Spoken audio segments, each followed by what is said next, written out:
അസ്സലാമലൈക്കും, നമസ്കാരം. Hi guys, എല്ലാവർക്കും സുഖം തന്നെയാണ്. എന്തൊക്കെയുണ്ട് വിശേഷങ്ങൾ?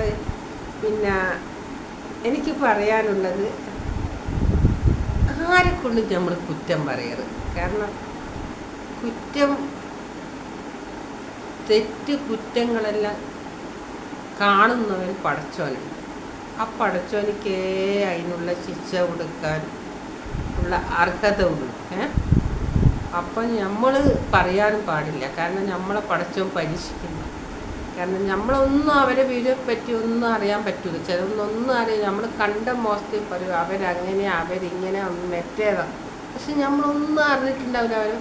അവരുടെ ബാക്ക്ഗ്രൗണ്ട് എന്താ, അവരെ ഒരു ഭാര്യയും ഭർത്താവും ഡൈവേഴ്സായി എന്ന് വിചാരിച്ചു. അപ്പം പറയും ഓളങ്ങനെ ഓള് മറ്റേത്, അല്ല ഓനങ്ങനെ ഓനിങ്ങനെ. പക്ഷേ അതിൻ്റെ ഉള്ളിലുള്ള അവസ്ഥകൾ നമ്മൾ അറിയുമോ? ഒന്നും നമ്മളറിയില്ല. അപ്പം നമ്മളങ്ങനെ പറയാൻ പാടില്ല. എന്തെന്നാ അതിൻ്റെ ഉള്ളിലുള്ള സംഭവങ്ങൾ അവരെ ഒരു ഭാഗം മാത്രം കേട്ട് നമ്മൾ ഒരിക്കലും പറയാൻ പാടില്ല. അതിൻ്റെ ഉള്ളിലെ എന്തെന്ന അവസ്ഥകൾ അത് മറ്റൊരു ഭാഗം കേട്ടും അതും പറയാൻ പാടില്ല. പടച്ചോനിക്ക് മാത്രമേ തീരുമാനിക്കാൻ പറ്റുള്ളൂ. എല്ലാ തെറ്റുകുറ്റങ്ങളും പടച്ചോൻ പൊറുക്കും. പക്ഷെങ്കിൽ ഒരാളെ കൊണ്ട് കുറ്റം പറയുന്നത് പടച്ചോൻ പൊറുക്കപ്പെടുന്ന കാര്യമല്ല, ഉള്ളതായാലും ഇല്ലാത്തതായാലും. കാരണം അത് ഒരാളെ ഇറച്ചിയും പത്തിനും തിന്നലാണ്. അതാ പടച്ചോൻ പുറത്തു തരില്ല.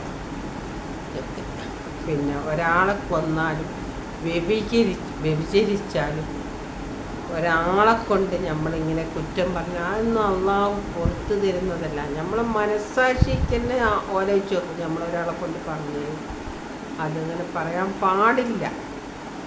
കാരണം ഒരാളെ കൊണ്ടൊരു കുറ്റം പറയാൻ പാടില്ല. എല്ലാം തികഞ്ഞവരാരുമില്ല, അല്ല. ഓരോരുത്തർക്കും ഓരോരുത്തരുടേതായ തെറ്റുകുറ്റങ്ങളുണ്ടാകും. പക്ഷെ നമ്മൾ കോടിക്കണക്കിന് പൈസ കിട്ടുമെന്ന് വിചാരിച്ചോ, എന്നാലും നമ്മൾ ഒരാളെ കൊണ്ട് കുറ്റം പറയാൻ പാടില്ല. എനിക്കിഷ്ടമല്ല പറയുന്നത്. കാരണം ഇത് കേൾക്കുമ്പോൾ അതൊരു അറപ്പും വെറുപ്പുമാണ് എനിക്ക് തോന്നുന്നത്. ആ വ്യക്തികളോട് തന്നെ എനിക്ക് അറപ്പും വെറുപ്പും തോന്നും.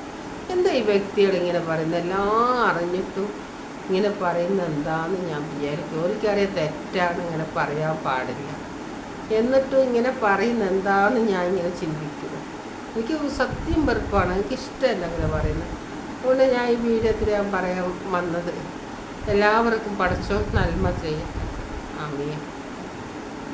എല്ലാവർക്കും, എനിക്കെല്ലാ മതസ്ഥരും ഒരുപോലെയാണ്. ആരും വെമ്പേറിയൊന്നുമില്ല. എല്ലാ മനുഷ്യന്മാരും ഒരേ രീതിയിലാണ് ഞാൻ കാണുന്നത്. Okay, hi.